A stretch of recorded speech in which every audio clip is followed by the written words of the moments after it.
Arratsaldeon. Good afternoon and welcome to the 7th Bilbao European Encounters, which this year is going to be focusing on the different challenges posed by the COVID-19 pandemic. I'm just saying the same thing now in Spanish that I said in Basque. It's organised by the Institute of Democratic Governance under the supervision of Daniel Inerarity. In the previous 2 weeks, we've had another 2 sessions focusing on the health crisis, its consequences, and the response by the European Union, also on the economic response in the EU. And in this 3rd session, we're going to be focusing on the political effects of this crisis, the current crisis that we're in. Our chair this evening will be Ander Irasti, who is a member of Governance and has a PhD in Humanities from the Pompeu Fabra University. Thank you very much, Barbara. Thank you to all of you. First of all, thank you to the Bilbao City Council for sponsoring the Bilbao European Encounters this year too. And also thanks to the Azkuna Centre, where we are now, for its very warm welcome. Our heartfelt thanks also to all of those who have come here today and all of those who are following this session online. Today, this evening, we'll be talking about the political consequences and the challenges generated by the current pandemic. And to do so, we will have with us Nadia Urbinati, Joseph Lacey, and Daniel Inerarity. The first 2 are joining us online from their respective homes, and Danielle is here next to me in person at the Azkuna Centre. So on behalf of the Governance Institute, I would like to thank all 3 of them for their participation. Now, I was just talking in Basque there for a moment, and in Basque I was thanking the Bilbao City Council for having supported the Bilbao European Encounters for so many years. And again, they are sponsoring these encounters this year as well. And I also thanked in Basque all of those who are either here today with us in person or who are following the session online. And again, as I said in Basque, we have 3 excellent top-tier academics to talk about the political consequences and the challenges that have been generated by the current pandemic. Now, just a question of logistics. You know that there is simultaneous interpreting available. All you have to do is to go down to the little world, the globe, which is at the bottom, and you can click on the language in which you wish to follow the session. We'll be dividing the session into 3 different blocks or 3 different sections. In the first one, each speaker will be talking for about 5 to 7 minutes, a brief introduction. Obviously, we know that when academics are concerned, this tends to be a little bit drawn out, but we will ask them to please stick to their allotted time frame. I'm sure they'll be very good this evening. And they will be outlining what they think are the key issues that we need to be dealing with in this evening's session. As we know, in the previous sessions, we talked about the health crisis and talked about economics as well, but now we're talking about the impact on politics of the pandemic. So we have an initial round of introductory remarks. Once we've finished that, we will start a dialogue, which is the main heart of all of our European encounters, to have a dialogue. And the idea is that we'll be focusing on 3 different themes, which I will be introducing. We will be talking about the different dimensions, the different facets of this political dimension of the pandemic. And what are these 3 themes? Well, we're talking about the social side of things, the institutional side of things, and then the democratic side of things. So the democratic side of this political impact. And then we will conclude with the 3rd and final section. And as we say in English, last but not least, it's not because it's the last, it's the least important. It's in fact probably one of the most important, because there we will be talking and asking and answering the questions that you will be sending in online, or the questions that are posed by the people who are sitting here in the room here at the Azkuna Centre. Once we finish that, I will very briefly ask each participant to just anticipate how they think the immediate future will look like, or what they think the immediate future will be like, both during the pandemic and after it's finished. So we're going to start straight away with the first session. So good afternoon, Daniel. Joseph Lathey, and if you agree, I will proceed first with giving the word to Professor Nadia Urbinati to give her initial intervention to set what she may consider the main elements that have to do with the topic that we are addressing today. But first of all, I will introduce you very briefly. I will do it in Spanish for our audience. La profesora Nadia. So Nadia Urbinati is a political theorist who specializes in modern and contemporary political thought and democratic and anti-democratic traditions. She co-chaired the Columbia University Faculty Seminar on Political and Social Thought and was co-editor with Andrew Aratu of the scholarly journal Constellations, an international journal of critical and democratic theory. We could talk a lot about all the things that she's done and achieved, but just to highlight a few things, she's a member of the executive committee of the Reset Dialogues on Civilization Foundation. She's been a member of the Faculty of Social Sciences at the Institute for Advanced Study at Princeton University and a Lawrence S. Rockefeller Visiting Fellow at the University Center for Human Values at Princeton University. In 2008, the president of the Italian Republic, he awarded Professor Urbinati the Commendatori della Repubblica for her contribution to the study of democracy and the spread of Italian liberal and democratic thought abroad. So that's just a very brief summary of her very extensive curriculum. So in fact, first of all, I'm going to pass the floor to Nadia, not to Daniel. So Nadia, the floor is all yours for your introductory remarks. Thank you, all of you, for this important invitation, and I'm very honored to be here discussing with you about the topic of the day, in my view. As you know, I mean, the immediate consequence or the underlying consequences connected with the COVID pandemic that changed our life completely, beginning in January and February, in particular 2020.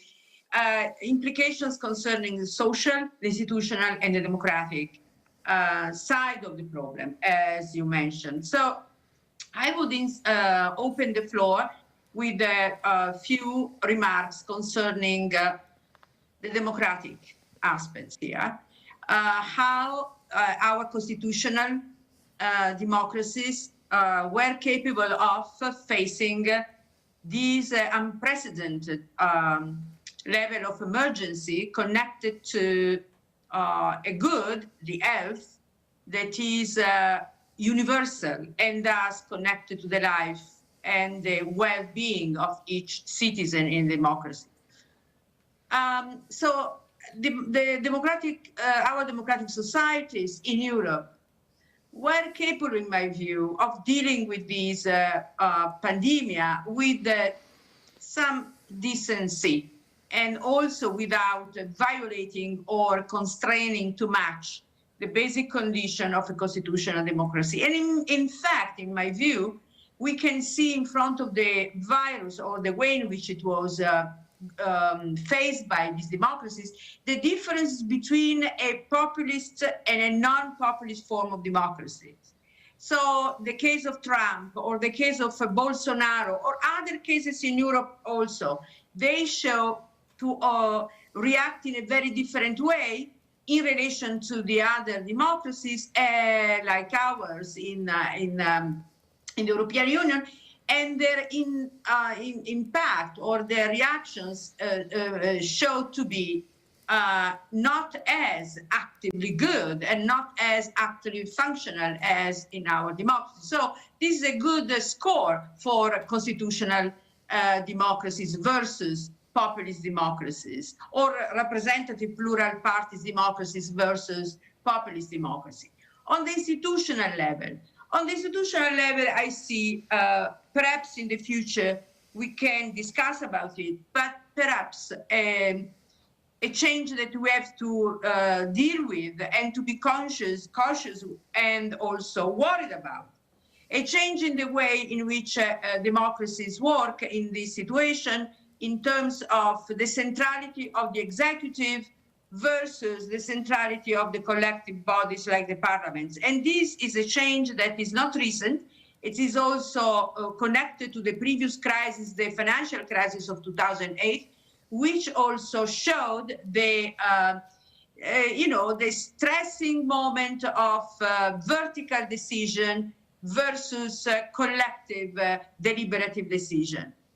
On the social side of the story, I see an impact in the requirement, the necessity we would have more and more to revise radically our democracies in particular, to revise radically the neoliberal dogma of privatizing some important spheres of our social life as healthcare, but also the regulation of jobs in relation to the good of health and stability and well-being, because we saw that those parts of the world in which people suffer, particularly it was those parts in which a high level of deregulation and thus impoverishment of the population was important, meaning poor people paid much more than less or non-poor people. And this means that there are sectors, the working place and its regulations and the healthcare, which needs to be brought under the regulations and also government by the public sector, in my view. And in fact, even if we pay attention only to our democratic countries in Europe, we see that those countries, and I put also my countries in this case, partly not all, in all equally everywhere in the country, but in some regions more than others. In those regions in which the privatization was stronger, particularly Lombardy or Northern Europe or Northern Italy, the situation was much more dramatically dealt with and much more difficult to deal with than in other regions. So this is an evidence that the public is important, particularly when we deal with the issues so dramatically relevant as the healthcare. I would like simply to conclude with the EU relevance. So this pandemic has showed how important the interactions between countries and peoples is relevant, because the pandemic is not an isolated issue of an isolated country to be dealt with isolated or strategies. It implies the correlations in the global, in my view at least, and Europe and the European Union was particularly relevant in showing how this system or interactions between countries and thus a global issue such as the pandemic can be better dealt with the cooperation and integration, in fact, with instead of isolation. So the pandemic shows how European Union is relevant. And in fact, the Recovery Fund is a demonstration that it is with more Europe, not less, with more political involvement, not less, and actually with the involvement by the very citizens themselves, and this is what the Recovery Fund is about. It's a way of, if not solving, certainly dealing with a solution to the problem that is at least in function of a better solution for the many people possible instead of less people possible. So it's a question of quantity is very relevant and becomes an issue of quality. I will stop here for now. Thank you very much, Professor Urbinati, for this very clarifying first approach to the topic. I'm sure that we will have many of the aspects that you have raised on the aftercoming dialogue. But first, I will introduce Professor Joseph Lathey, Dr. Joseph Lathey, for his initial intervention. And as I have just done with Professor Urbinati, I will do it in Spanish. El Dr. Lathey es profesor. So Joseph Lacey is an assistant professor of political theory at the School of Politics and International Relations at University College Dublin. He's worked at the University of Oxford, the European University Institute, Princeton University and the University of Leuven. His recent work focuses on democratic theory, political institutions, and comparative European politics. Now, I'm just going, if you will allow me, I would like to recommend one of his books, which is called Centripetal Democracy, Democratic Legitimacy and Political Identity in Belgium, Switzerland and the European Union, published in 2017 by the Oxford University Press, which really carries out an exhaustive interpretation of the different challenges facing politics with regard to European integration and democracy. So, without further ado, I would like to pass the floor over to Dr. Joseph Lacey. Thank you very much for that very nice introduction, and thank you so much for the invitation. It's great to be here. I wish I was there in person with you all. And I really appreciate many of the comments that Nadia made. Some of what I say may echo a little bit what some of the points she said, but I want to make a number of fairly general observations about mainly the political consequences for the EU and national governments that I think are important. So the first one is a background kind of point about public opinion in the EU, and that is that the EU walks into the present pandemic situation in a very good position when it comes to public opinion. So the most reliable polls are consistently showing for years, the last years, that almost 70% of European citizens are supporting the EU, generally favorable attitudes towards the EU. And at the same time, European institutions are consistently more trusted than national governments or national parliaments. So the European Central Bank, the European Commission, and these institutions are more trusted than national governments and national parliaments across almost every member state. So that's something to bear in mind. And so far, there's really no reason to think that the EU will suffer in the eyes of European citizens in the light of this pandemic. And there's a few reasons for this. So the first reason is that Eurozone countries have come together, like Nadia said, they've come together to cooperate, to help each other to take on the high economic costs of the pandemic. They've agreed loan packages and they've taken on some collective debt. Some critics will say this is not far enough, but it does mark, I think, remarkable progress compared to some other times in European integration. So it really is a very different situation compared to the Euro crisis in the last decade, when the so-called creditor countries like Germany and Sweden and the Netherlands saw the need to, for want of a better word, to punish debtor countries like Spain and Ireland and Greece. And this divide between countries during the Euro crisis was part of the reason for a major dip in public support for the EU in many countries. And as we know, this helped to give rise to a great deal of populism, a great deal of Euroscepticism, and it really increased polarization within our societies. So because Eurozone countries are helping one another during the pandemic, rather than punishing one another like maybe construed in the Euro crisis, I think we can expect public opinion to remain much more supportive of the EU during this pandemic crisis. But there's also a second reason why EU public opinion won't suffer during the crisis. And that's because public health is not a policy area that falls within the core capacities of the EU. Member states are individually responsible for their own public health policies. The EU has some functions in coordinating, sharing information and so on, but it is really the member states that are responsible.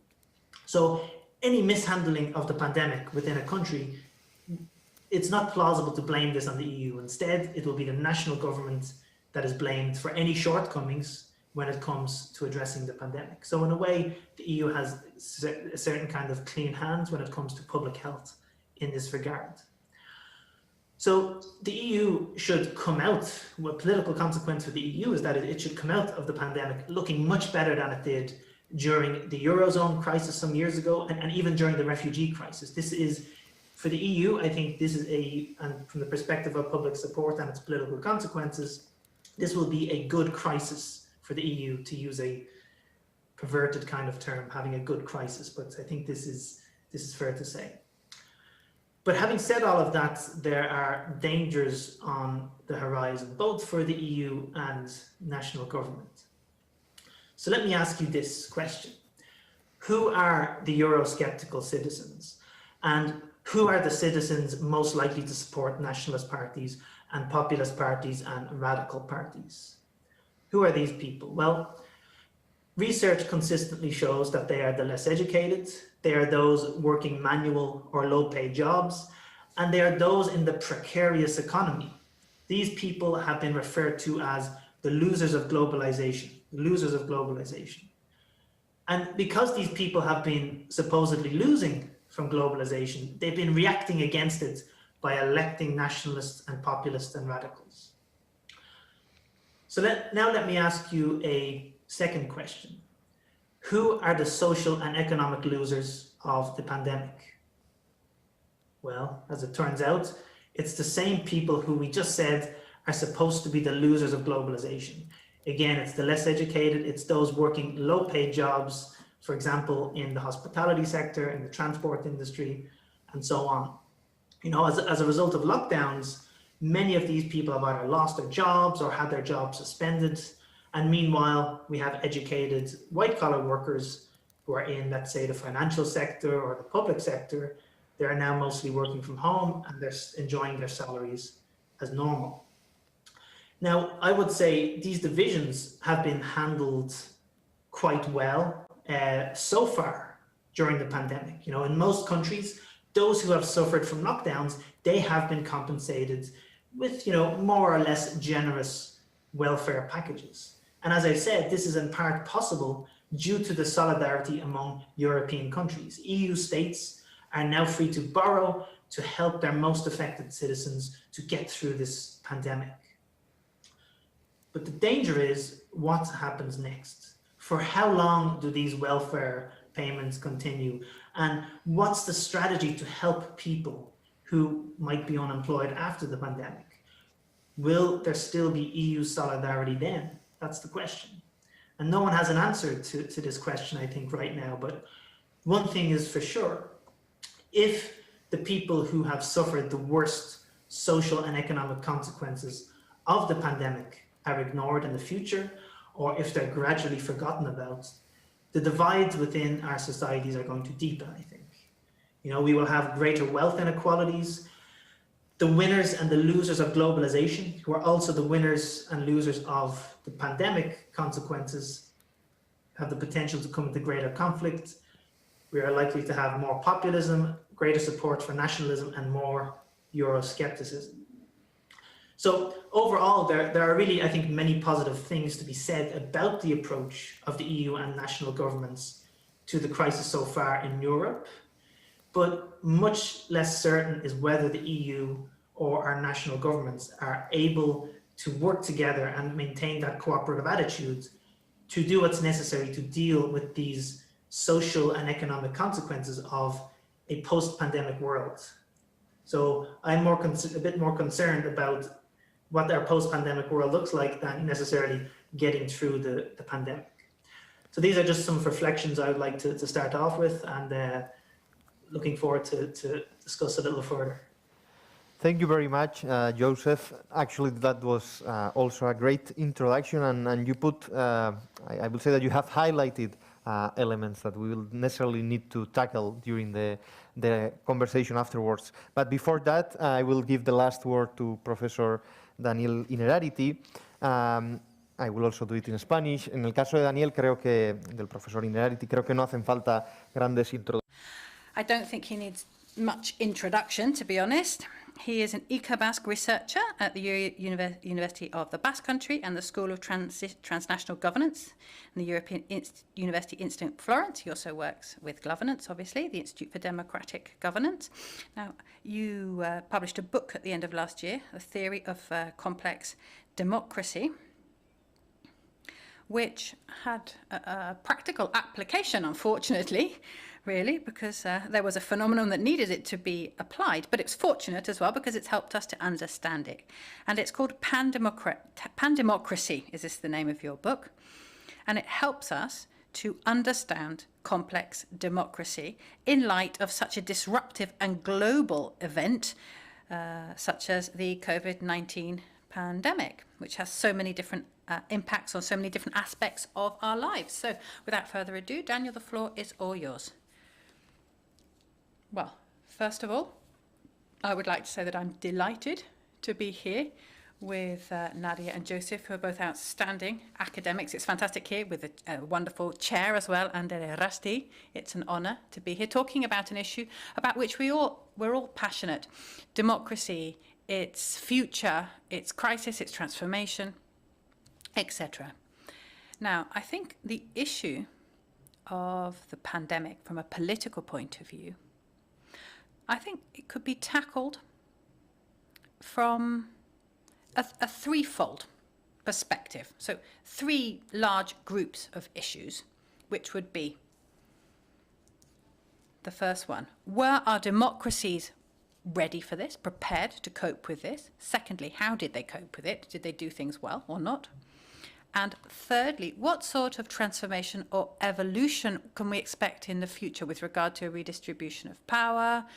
And what are we going to have to do in the future as a result or a consequence of the crisis? In relation to the first one, I think the major question that we have to ask ourselves is whether democracies, liberal democracies, are capable of managing crises. And perhaps moreover, are they able to identify them properly? And my initial gut feeling is that they're not. We have a fairly negative precedent here, and that is the interpretation, our reading in Europe, if you like, of the previous crisis. In the previous crisis, the economic financial crisis of 2008, it was a crisis that was interpreted on the basis of non-systemic categories. We didn't really understand the symmetrical dimension of the crisis. People thought it was an asymmetrical crisis. And in this case, we had an initial problem. It was a human problem, a social problem, and a political problem, all at the same time, because we actually genetically designed to think about simple scenarios, cause-effect, isolated phenomena, which are just loosely connected. And then all of a sudden, when at a certain moment in time, we have a huge density of systemic interactions, an emergence of unexpected phenomena, we simply don't know what to do. We're perplexed, we're flummoxed. And we start coming up with all these diagnoses of the situation, which basically tell us that we haven't understood anything at all about it. And I think we have Trump and Bolsonaro, who was just saying that this was just, it's just like seasonal flu. I mean, that's the most extreme case, of course. But even Europe didn't really understand what was going on. It wasn't a systemic way of understanding it. We paid very little attention to the interaction between different elements. And that's the key of the crisis. Why are we having a crisis? We're having a crisis because there's a really a kind of a fateful confluence of different elements. That's the reason for the crisis. Now, another set of issues would be what model of governance or what political form would be the most appropriate for managing something of this nature. We have different alternatives: populism, liberal democracy, and authoritarian regimes. And around this, there's a huge debate raging at the moment. The first one, populism. Well, Nadia's here, so she's the expert in this particular issue, so I don't want to say too much about it. Nadia, if I say something wrong, please correct me. But the first alternative, populism, I think here they've found it really difficult to understand the crisis, populists, because populism basically just dismisses three things that are really important here: science, collective intelligence. So it's not just one leader who relates vertically to all the different citizens. We're talking about groups and teams. And then thirdly, it basically dismisses the global community. Science, leadership, cooperative leadership, and global community, all these three elements are completely off the scale, off the radar of populism. So I think that populism, at the beginning at least, we'll have to see how it ends up, but at the beginning at least, it's had real trouble understanding what was going on. I think that's why Trump lost the elections. The other model, the second one, or other possibility, if you like, is liberal democracies. And people generally just to criticize us and accuse us, to just talk too much and not actually get on with it when we need a quick response. Now, this is a criticism that's been leveled at democracy right from the very beginning. And then opposed to this, as an alternative, there would be people who would envisage as sort of a model regime would be the authoritarian regime as a way of managing crises. We can talk about this a little bit later on, if you like, but I think the idea is that as well as being the best political system from a values point of view, democracy is also the political system which makes the right decisions, or the most right decisions, if you like, because it enables comparisons, debate, the free flow of information. And that really helps us avoid many errors as humans. For example, China. What did China do with the physician who actually talked for the first time about the crisis? Well, China put him in prison. What do we have today in Europe? Well, we're having a raging debate about whether we're doing things right or doing things wrong. We have contradictory opinions, but this context, this democratic, open, liberal context of debate is a context in which which will enable us to act in a politically more correct way than an authoritarian regime. And then just to quickly touch on the second two groups of themes have to do with how we're going to redesign our institutions, reconfigure power after the pandemic, in the post-pandemic world. Now, this is a debate that has been around for many years. It's a debate about whether we need to move towards greater globalization, or a more globalized world, or a less globalized world. There are some people who think that this crisis is an opportunity to transfer more power to bodies such as the European Union or the World Health Organization. And there are different organs and bodies that work in a more collaborative way, a less national way. And then on the other hand, we have those who have seen in this crisis a confirmation of the fact that autarky is not only possible, but in fact it's necessary. And we have to have, or to go much more closer to home in order to overcome the crisis.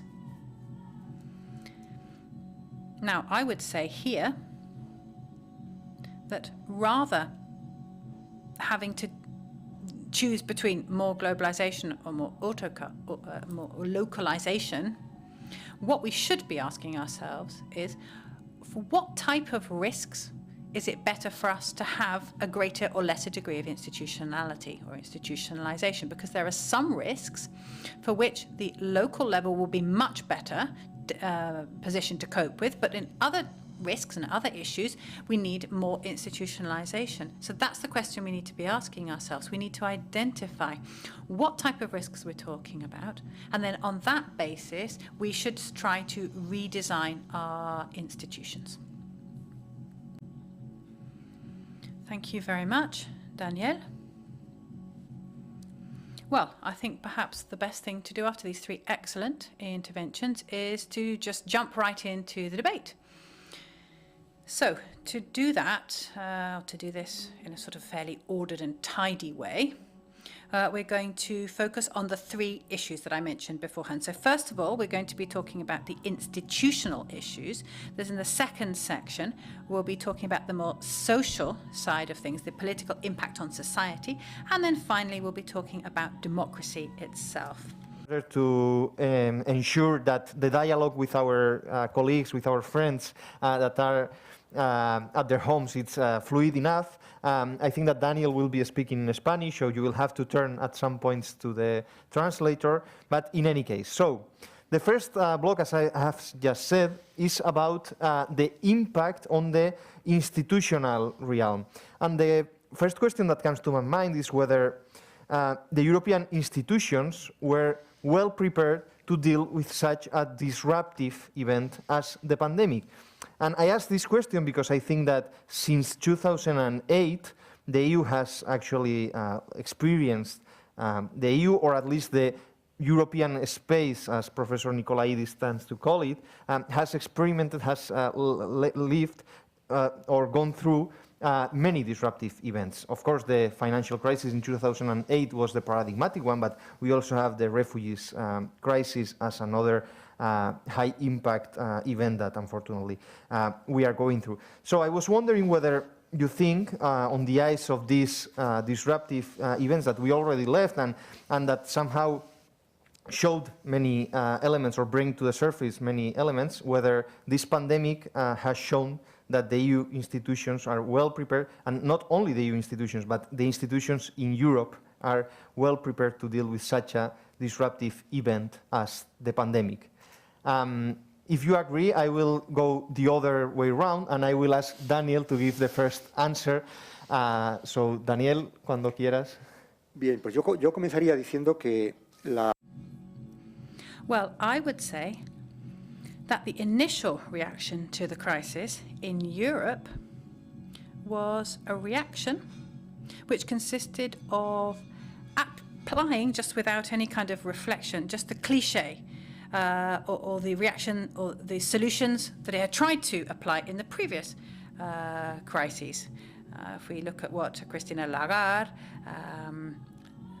said, it was basically every man or woman for him or herself.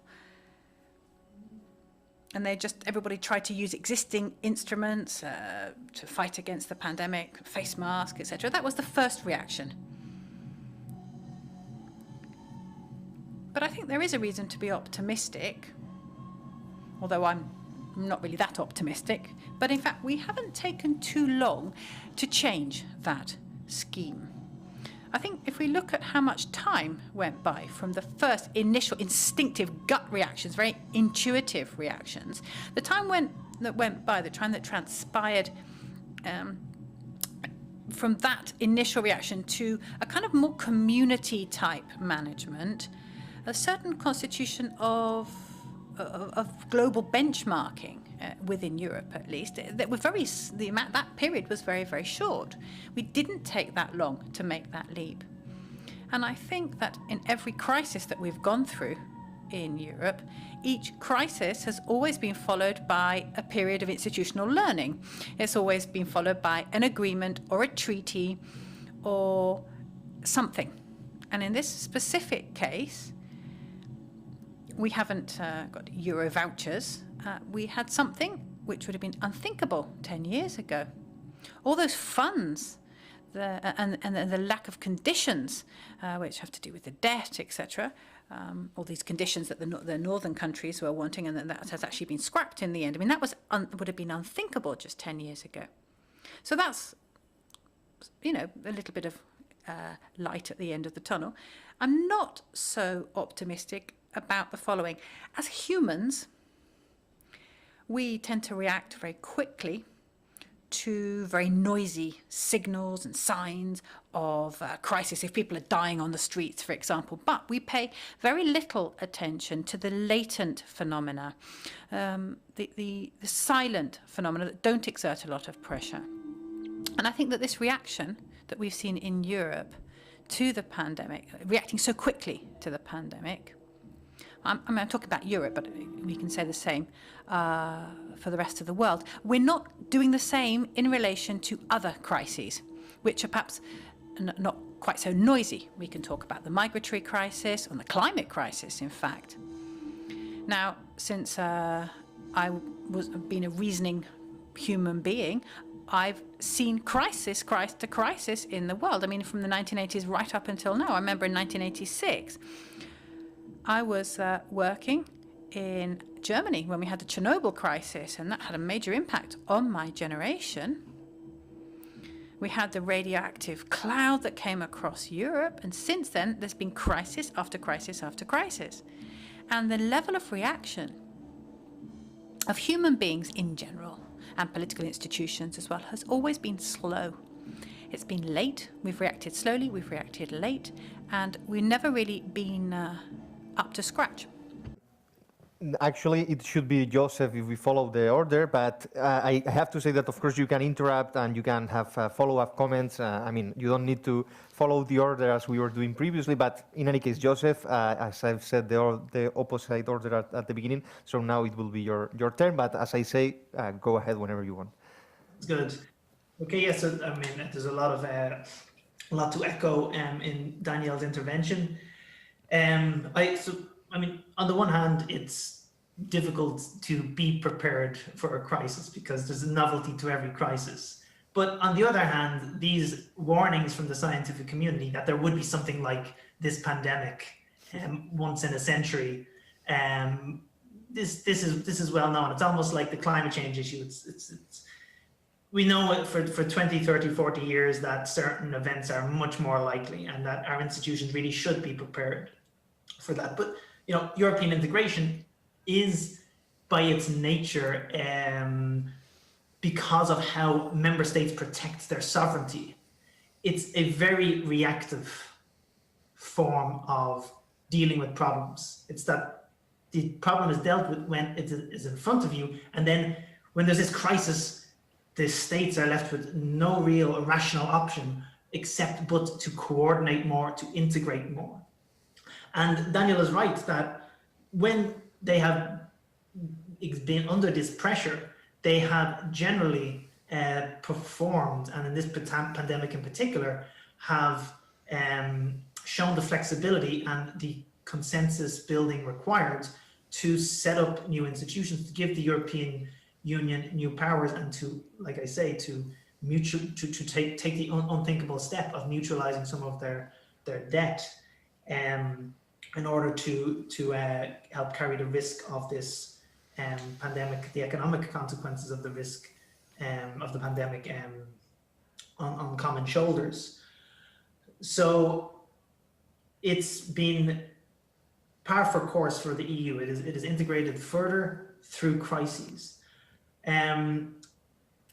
So another reason why it hasn't been quite prepared is because, again, it's related to the point I was just saying, but like I said before, the EU does not have competences in public health policy.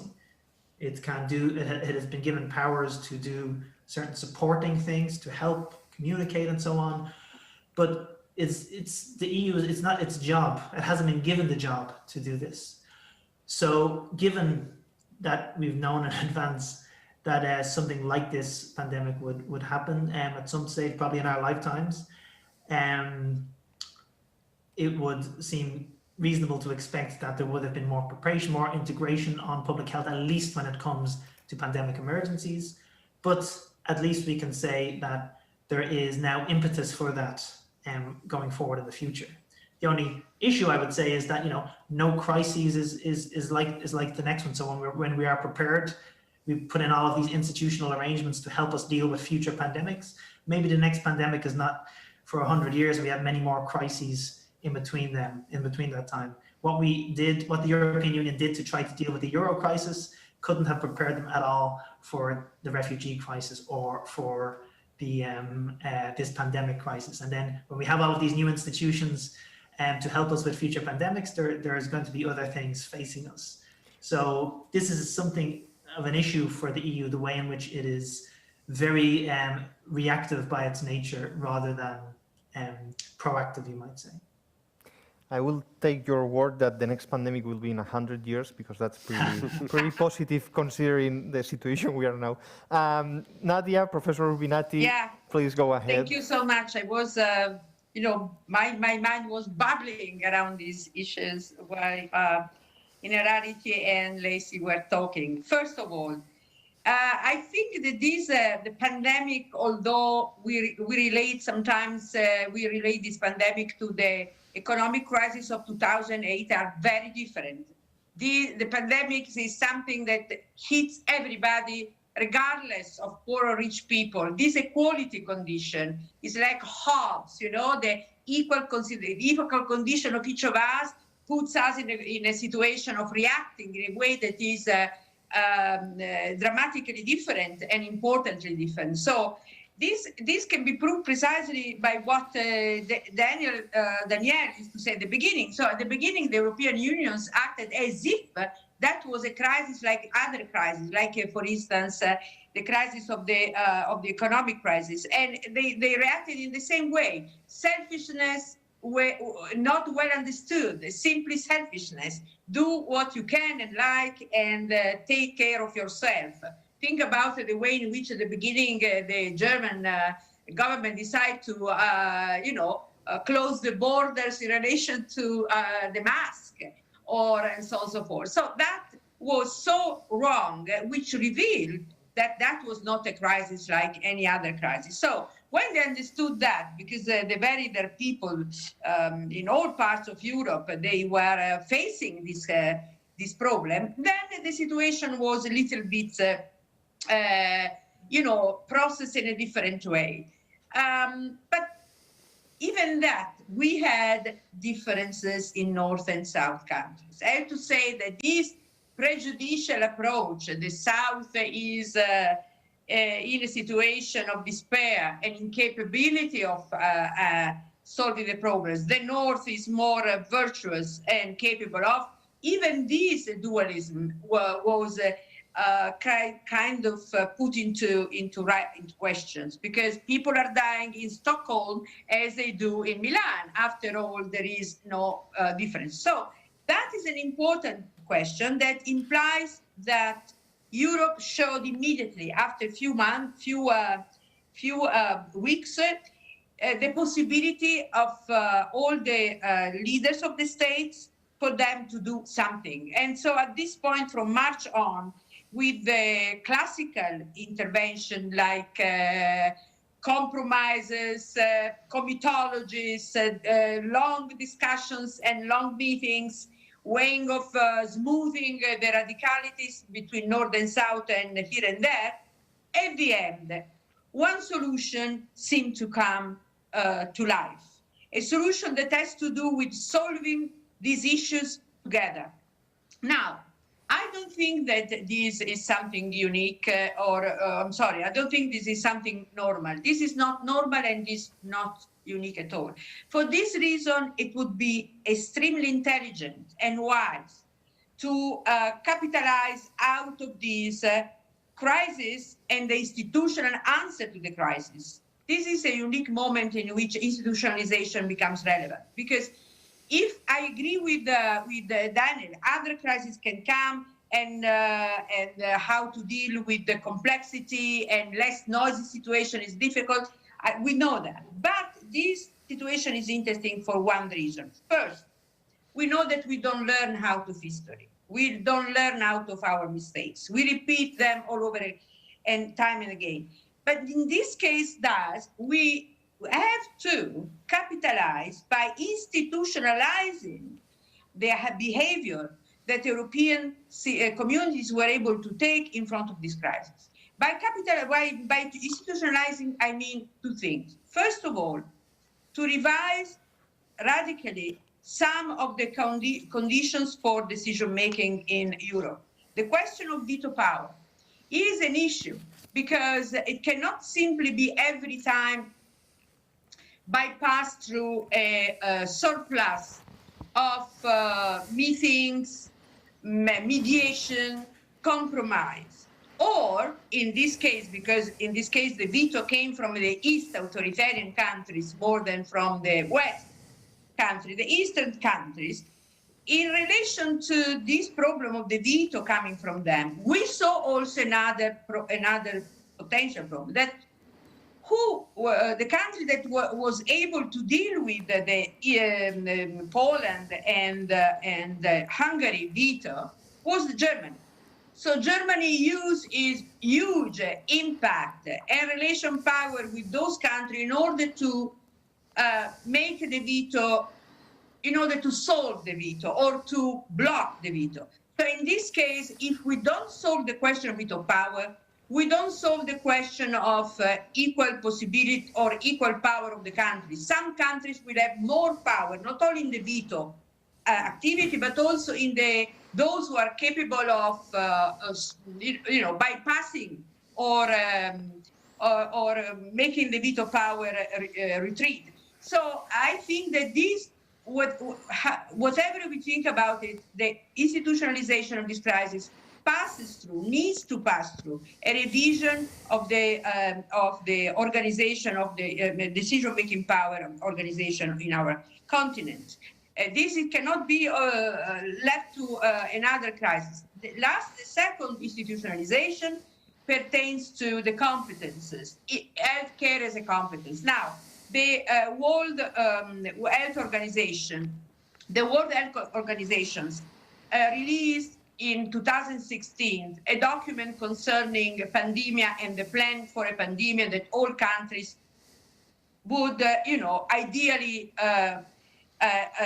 adopt. This was not the case. So we need a European Union capable of imposing and checking and monitoring and imposing on the countries this consistency of their behavior with the protocols, with some important protocols concerning pandemia, because this pandemia will not be the last one. We know already that there are in process other forms of connected to this COVID evolution or SARS evolution, other form of pandemia. So we need to put health and the regulation on health concerning the number of beds in our hospitals, concerning the way in which organization of the first answer to the pandemic needs to be organized and processes throughout the continent.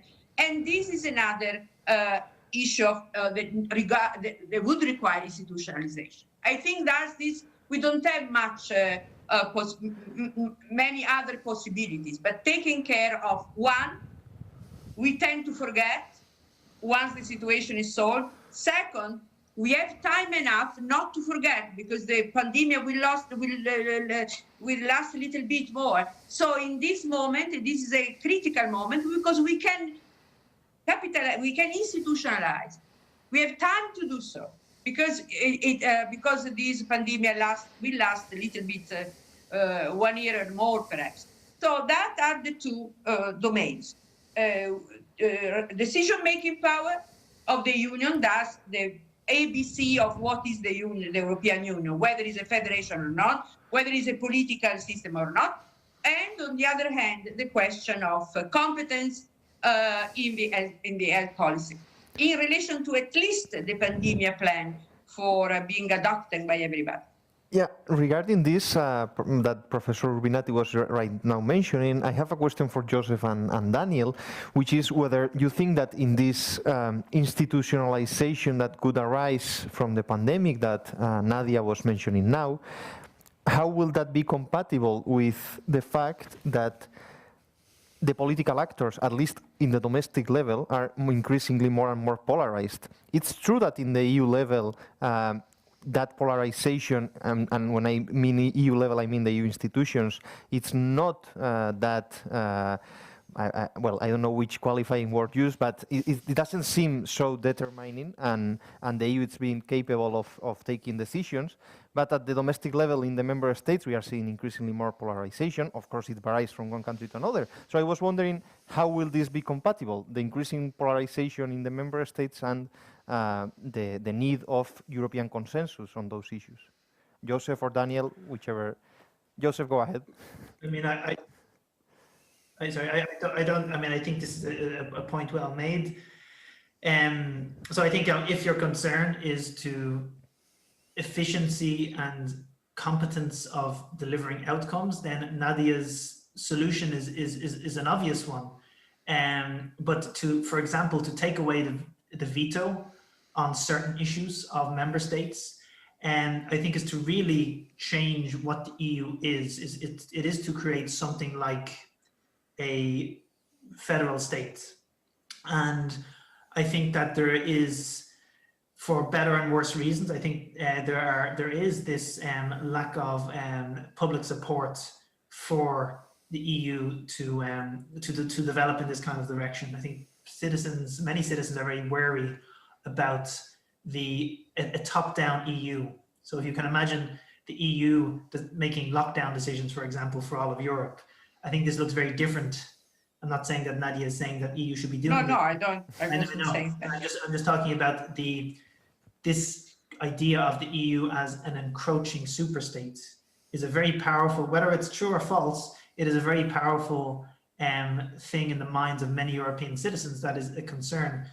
We know how this was capitalized on in the UK with the Brexit referendum. So whether or not it's a true image of the EU, that it is this encroaching superstate, I think that the reality is this is a perception, and that it is very difficult to overcome among many citizens, and that steps towards greater federalization in this way, you have to be very cautious about it, especially in taking away states' vetoes.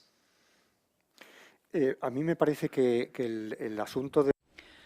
Well, I think that when we talk about polarization, polarization is a very serious problem of contemporary democracies, because it's forcing us,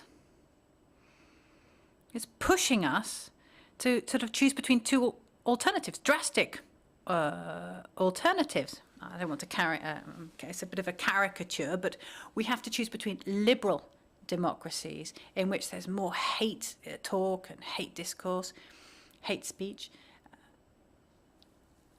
and unliberal democracies where there's no hate, because basically one of the parts has completely imposed itself on the other, so it's all sorted out.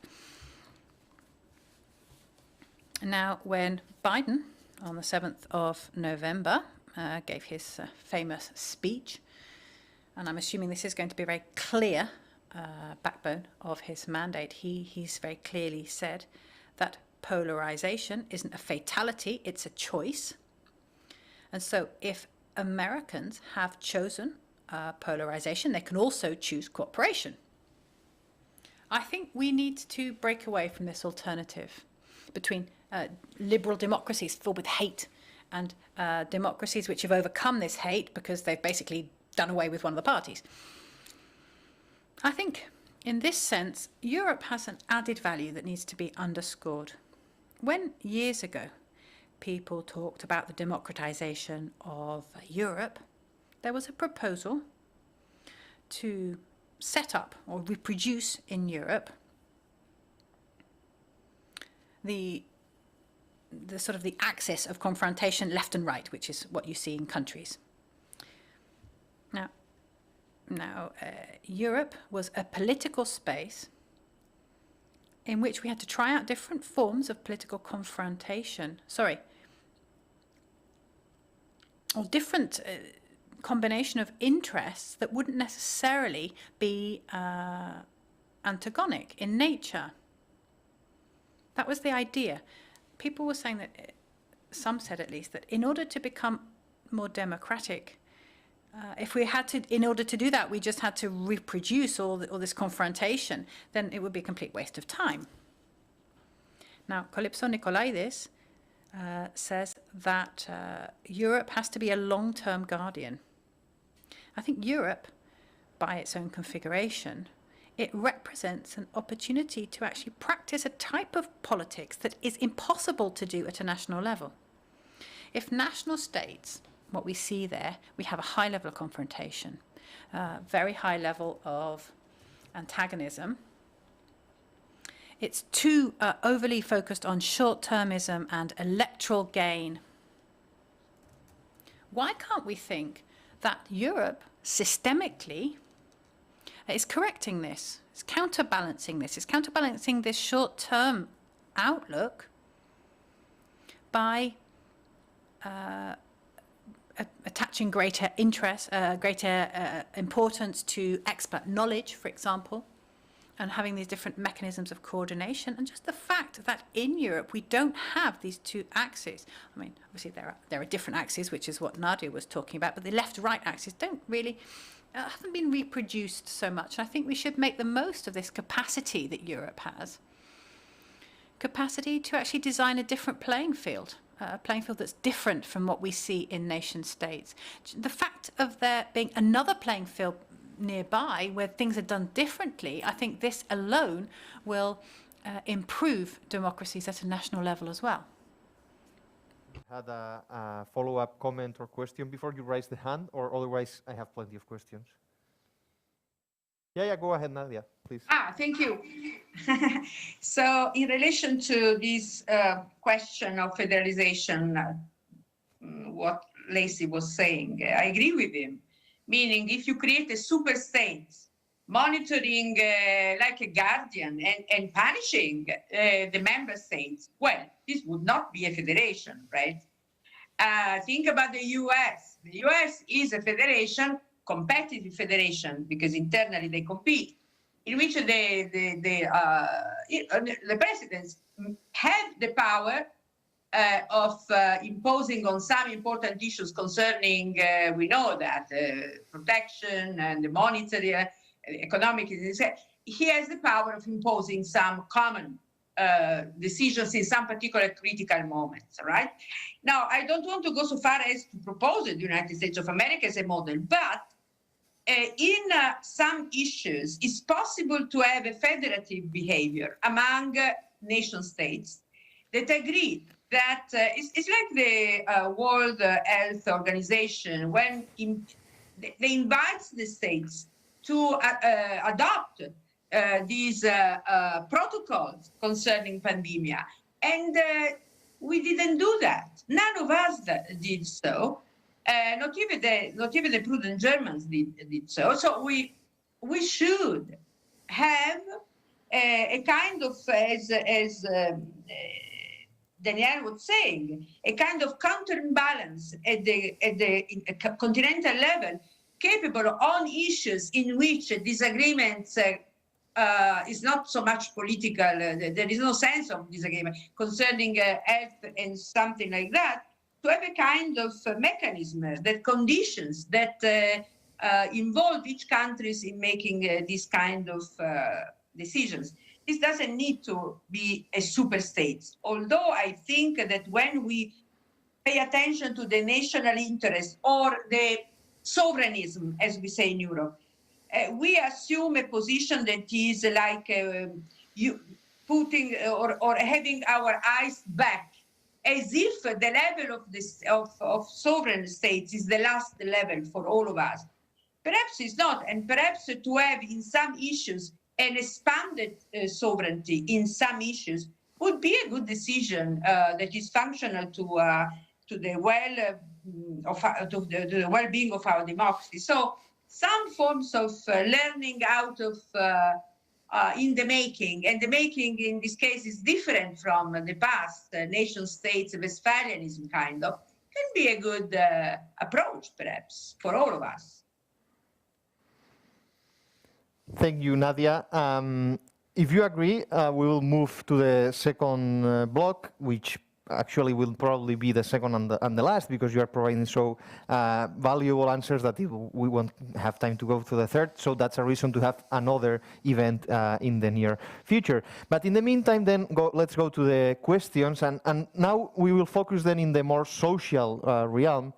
And I was wondering, and actually it connects pretty much with what you were previously mentioning, and in a particular aspect that Professor Urbinati has mentioned, which is the fact that the financial crisis is fundamentally different from the one that we are living now, because the one that we are living now affects all the citizens, and that's actually a fact. But in the meantime, it's also true that the impact of the current pandemic, in a way, it's built up into some inequalities and impoverishments that actually also Joseph was mentioning before, that were already there.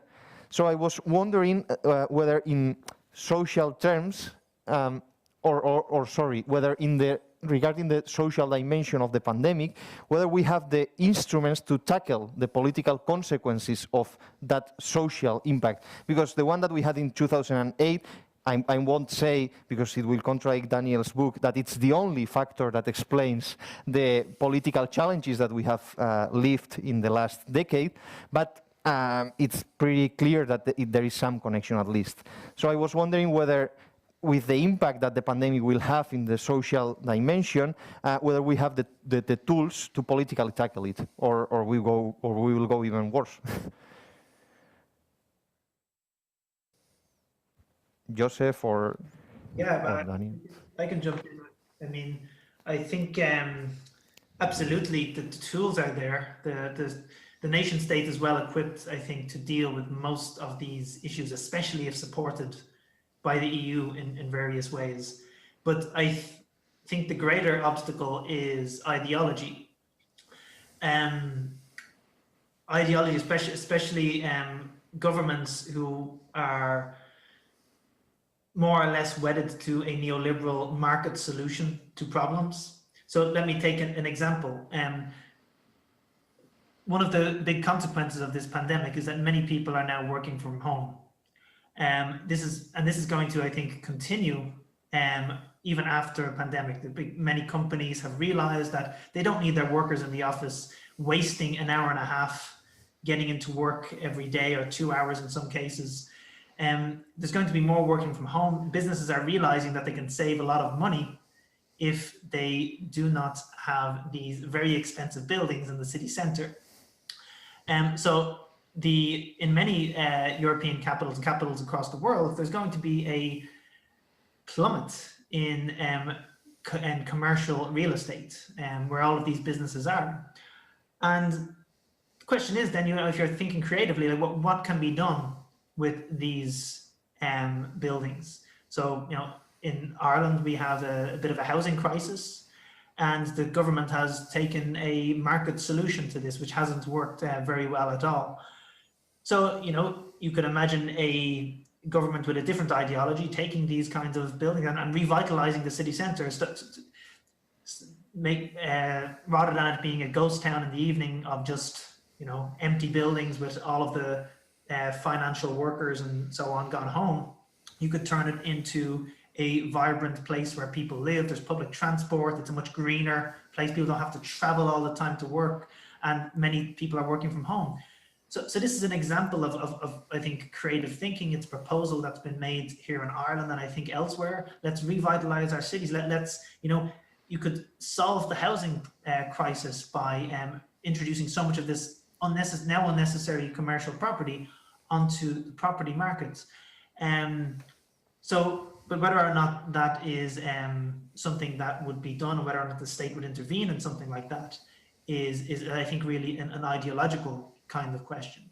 So this is just one small example of all of the creative ways in which we can solve. The state has the capacity to solve our problems. The instruments are there, but political will, ideology are, I think, the biggest obstacles.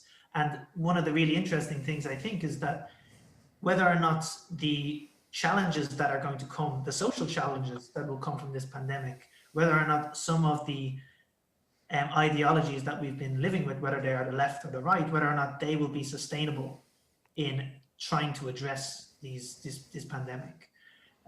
So creative thinking and overcoming stale ideologies, I think, are the keys. The key is not, the issue is not the instruments, I think. Hay una cosa que ha comentado Joseph, Daniel, que creo. Another thing that Joseph has just said, which is very interesting, Daniel. He's just said that it's not a case of the tools or the mechanisms. That's not what's stopping us. What's stopping us is the ideology and the perspectives from which these tools are used. Now, this has, there are two doubts that come to my mind. Do we have a minimum set of values among citizens that are associated with Europeanism? And have these values become better or worse as a result of the pandemic? Inclusion, solidarity, what do you think? Because in fact, they would be the sort of the baseline factors to make sure that we use these tools in the right way, as Joseph said. So have we gotten better? Have we gotten worse?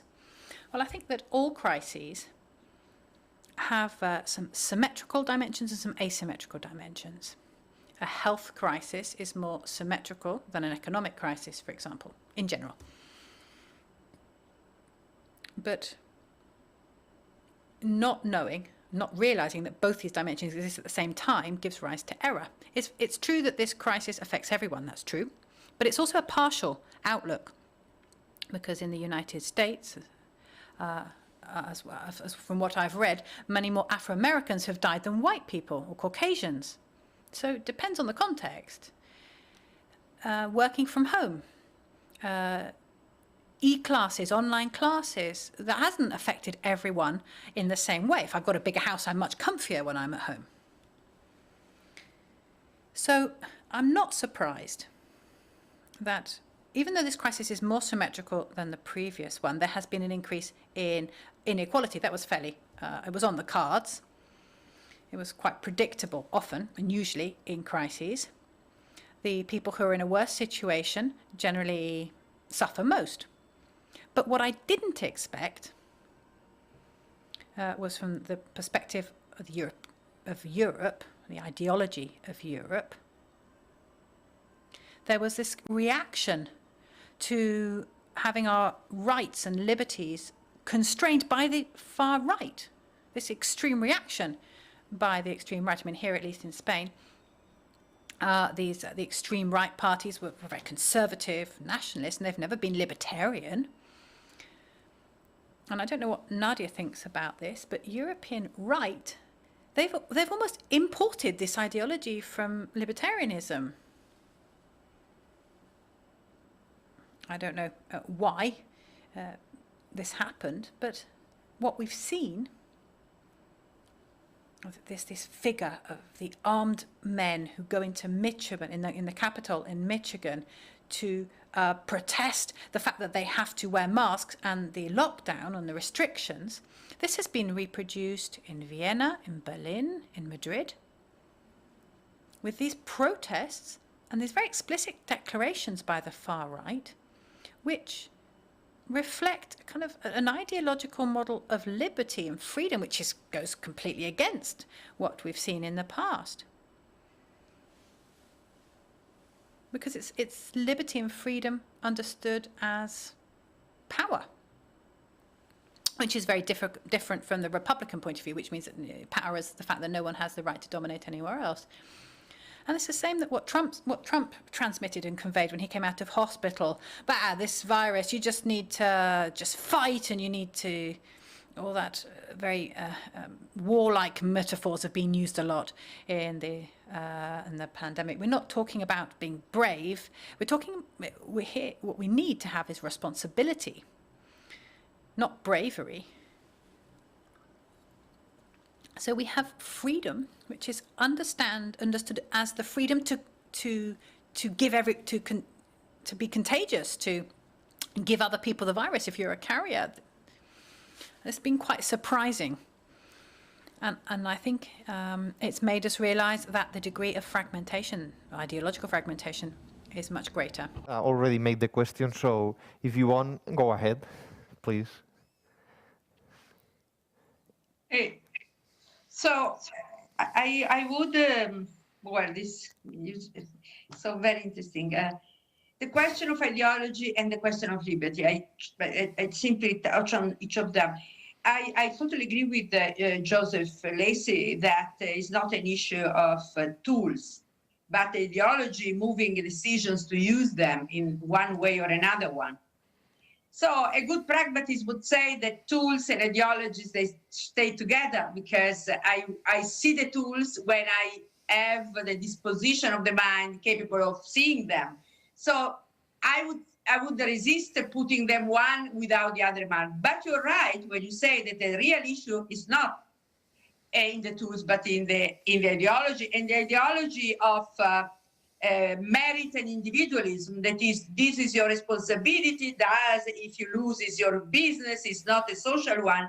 This is the ideology, the quintessential ideology of the neoliberal dogma that we are living with, which prevents us from seeing tools and the ability of using them.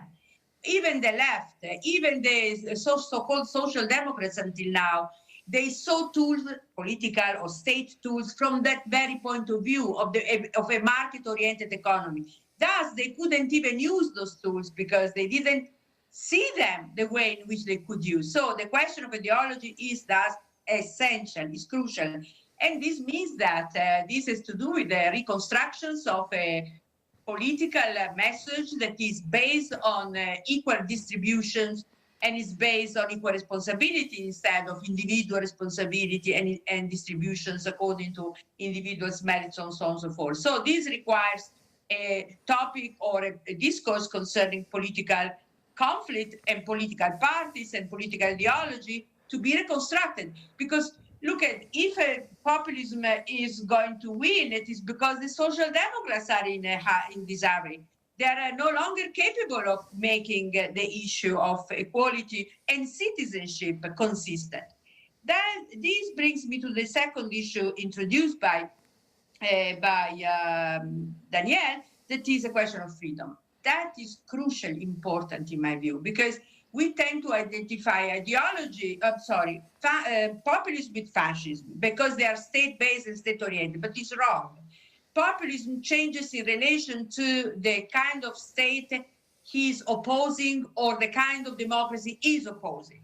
Today is not exactly how the statist kind of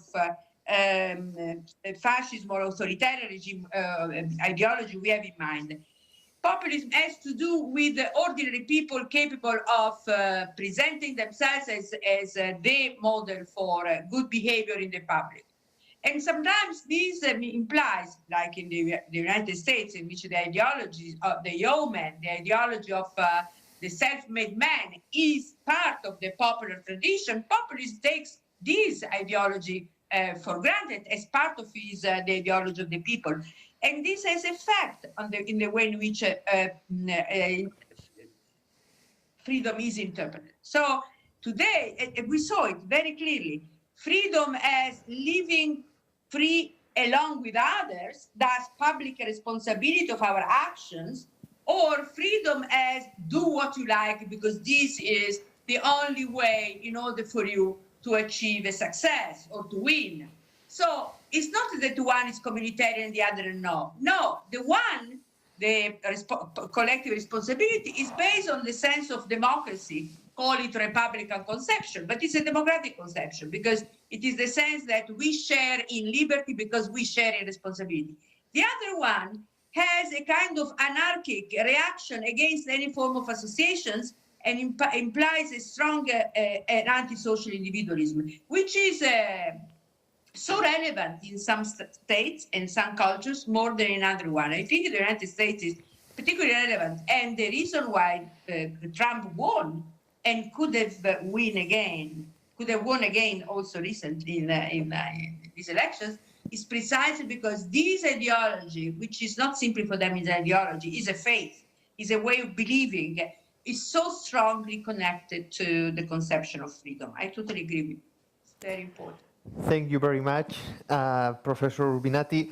I think that we are heading to the end of the session, and as I said before, one of the main assets or one of the main elements of these events is that they are open to the general public, to the audience, and to their questions. I have selected 3 of them, and as you are 3 speakers, I will direct it to each of you because in terms of time, otherwise it won't be feasible. And I will start here in the room because there is a question coming from the room, if I'm correct, and therefore I will ask this person to please go ahead with the question.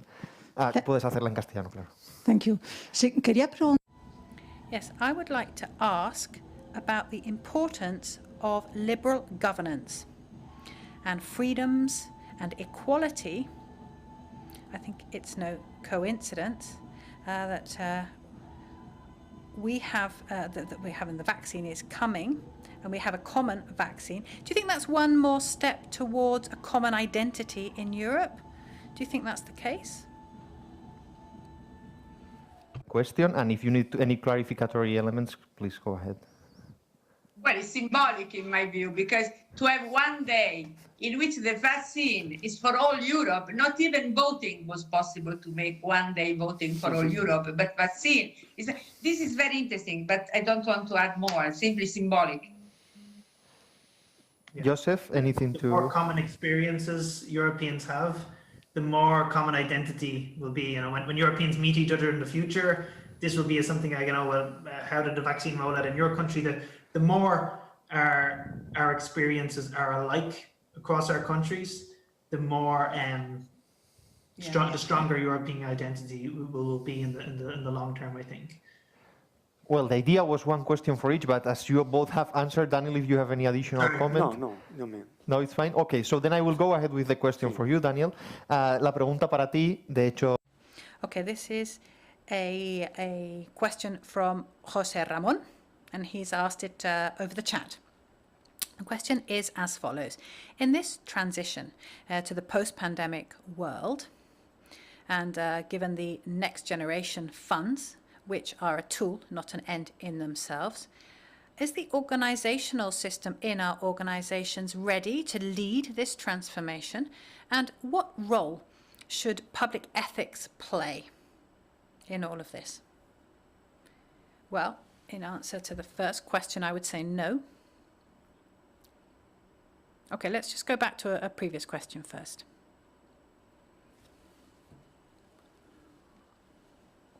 I think it's very telling of the situation in which we're in. It's very telling the fact that the large-scale changes that have that our political systems have undergone have always been from outside, and we have these large-scale reforms.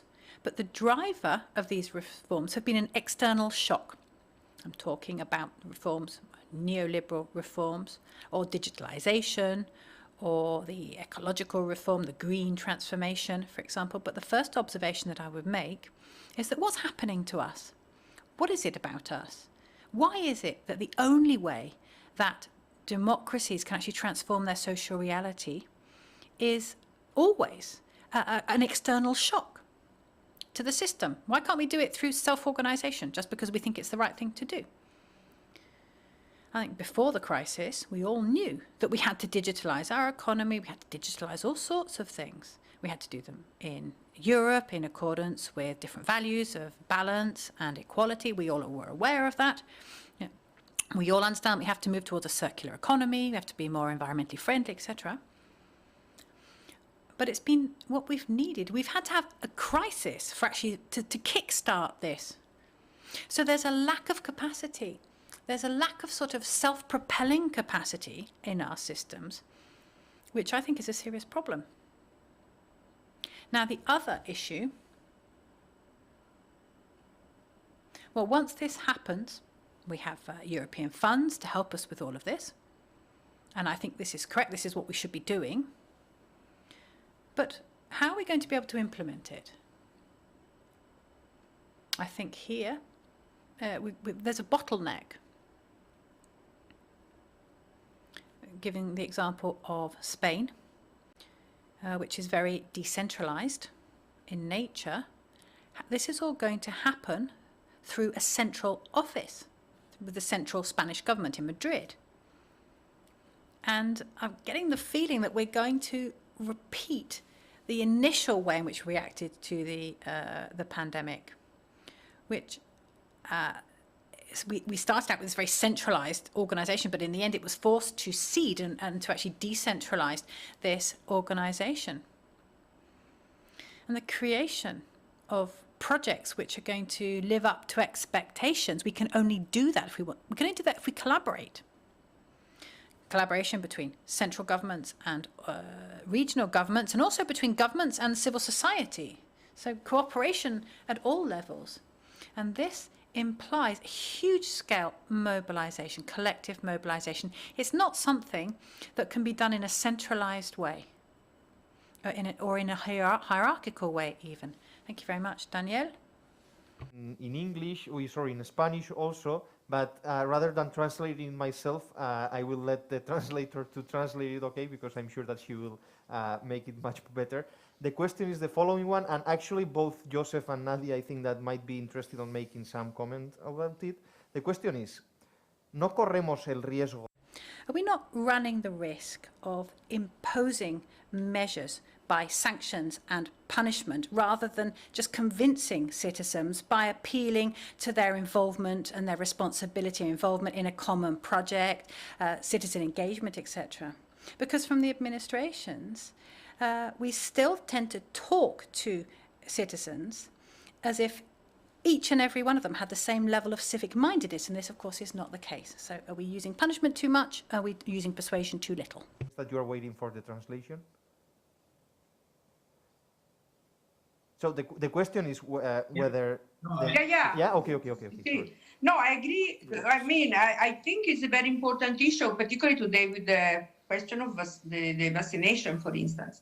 Should we impose by law and coercing people in doing so, or trying to have a process of collective deliberation, try to convince one another, or simply to make individual people understand that it is in their own utility or in their own interest?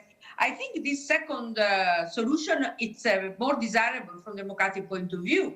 And I think that this is, in theory at least, is more interesting and desirable. The question is that there are sectors of society that cannot allow people to be simply free. For instance, the medical sector, all the medical operators, or the very old citizens or senior citizens. So there are sectors that we cannot afford to allow them to be a kind of based on voluntary consensus. But I think in general, yes, all issues are connected to this deliberative participatory approach, in my view. Do you share the approach, Joseph? Yes, more or less. I mean, especially in thinking about the vaccine issue. I mean, I think if something is important enough, it's worth talking about and giving a lot of public attention to. I mean, we've had all sorts of very successful public health campaigns throughout history. And, you know, I think this is a case where, you know, if this is something that is important enough, a well-funded public health campaign with discussion, arguments, making it a big issue on the agenda is much more desirable and legitimate than any kind of carrot and stick measures, or especially punishing measures. I mean, I know in Ireland, the vaccine isn't even here yet, and they've already been talking about like kind of vaccine certificates so that you can travel, so that you can go to sporting events, mass gatherings. So effectively making it mandatory by restricting people far too much. So I think this being a first step is very problematic when the focus should be on the discussion, on the education, and on a real discussion on what are the risks versus the benefits and so on. So I agree with the concern that the person asking the question has raised. I think that Daniel has a final follow-up comment. Sí, yo, vinculado con esta cuestión. Yes, well, linked to this question, I think one of the major problems that we have, especially in this crisis, is the crisis of trust. There needs to be a balance between trust and mistrust. There has to be a balance, of course. But I think that in liberal democracies, this balance is off. We've gone towards a very competitive democracy, and there's a huge amount of mistrust. There's a very low level of trust. And how is this manifested? Well, in three types of mistrust, which makes managing crises much more difficult. There is mistrust by the people in their political representatives, political disaffection, mistrust of experts. There's also the representatives also mistrust citizens, and I think this is shown in the communications, very, very detailed, how many people can get together, how many people can't, and what they can do and what they can't do, rather than what would perhaps be more logical in a society in which there was more trust, just giving more general indications and just appealing to people's responsibility. And then there's a third type of mistrust, which complicates things even further, and that's mistrust between the political stakeholders themselves. In Spain, and I think in other countries as well, the two large-scale changes in government that we've had recently have been as a result of a crisis.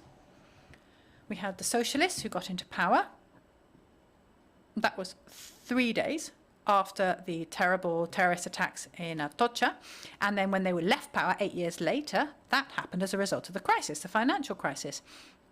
So I have the impression that the political stakeholders believe that the only opportunity to actually get into power, bearing in mind that they don't actually trust very much in the normal institutional politics will actually bring about any kind of change. But the only way of getting into power is as a result of a crisis. I mean, it happened with Katrina in New Orleans. It happened in Germany. It's a phenomenon that is quite common to many different places. Political stakeholders use or fail to use crises and bring about changes in government. I think that here in Spain, it's really deeply entrenched in the subconscious of our politicians, and they compete in this environment. And it makes any kind of strategy of cooperation implausible. And it makes the managing crises much more difficult. Muchas gracias, mila esker.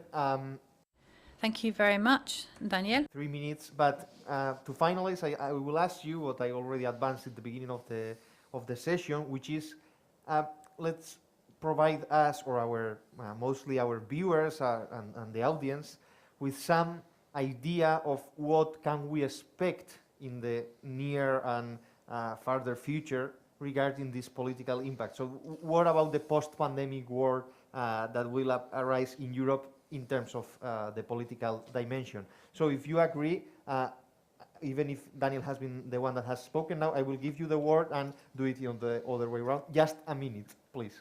Bien, pues si solo tengo un minuto. Well, if I've just got 1 minute, I will say just one thing. What we're going to learn, we don't know what we're going to learn from this crisis, because if we knew it, then we wouldn't have to learn it.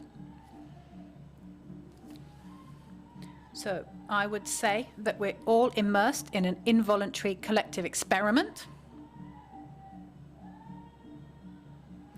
which is not going to prompt us to, which may prompt us to ratify our previous knowledge, but I don't think it will. I think it's going to help us discover new things.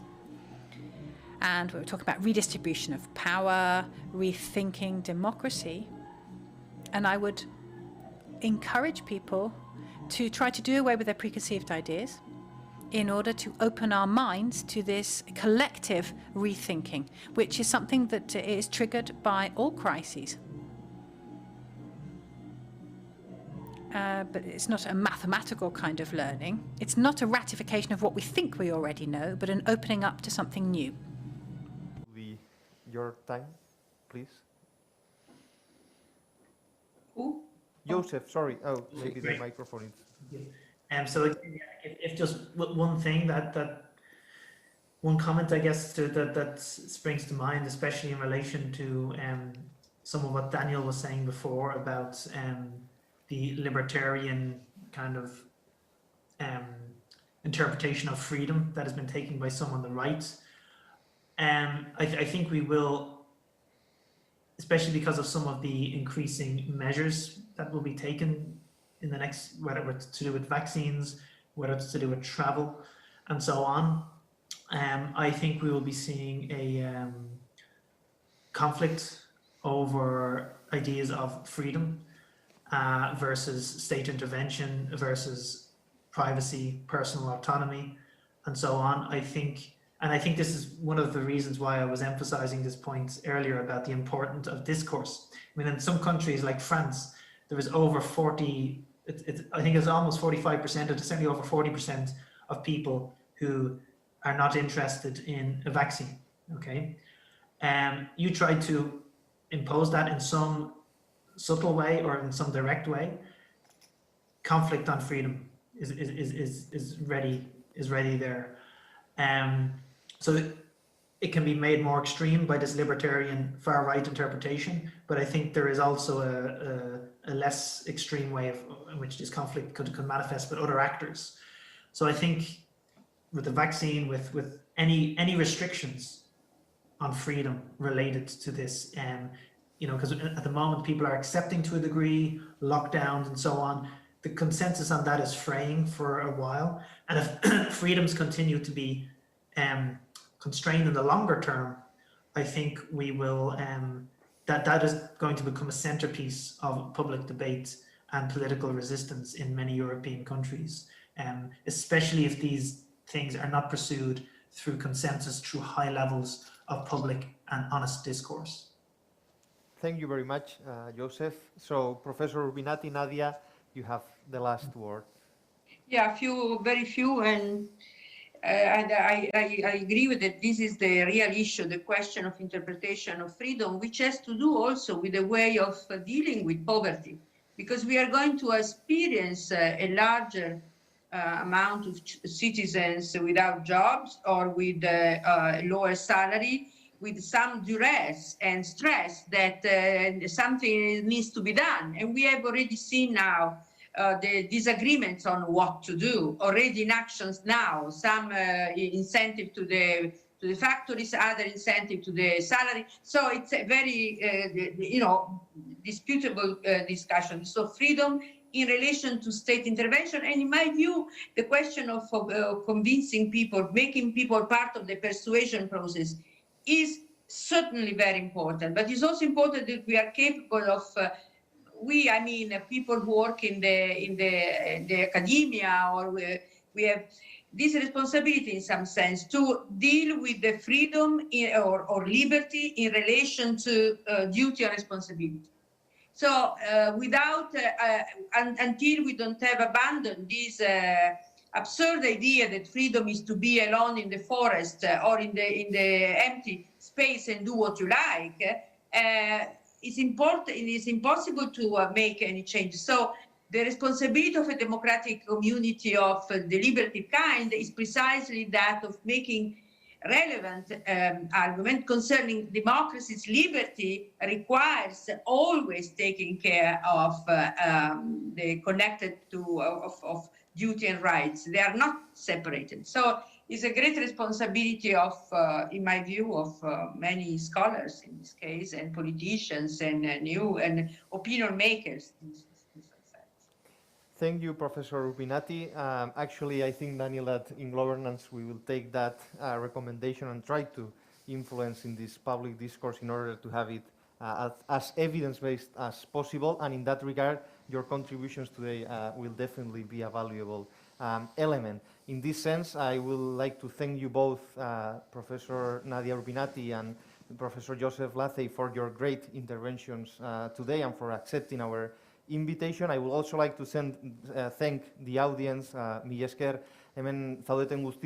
Thank you very much for all of you who have come here today, and for all of you who are following us online. Thank you very much, Daniel, for your very interesting and useful contributions. And that's it for this year with the Bilbao European Encounters. Thank you very much once again to the Bilbao City Council for being our sponsor. Thank you very much, and I'm sure we'll be back next year. And in the meantime, look after yourselves, keep safe, stay healthy, and we hope to see you next year. Bye, thank you. Bye now.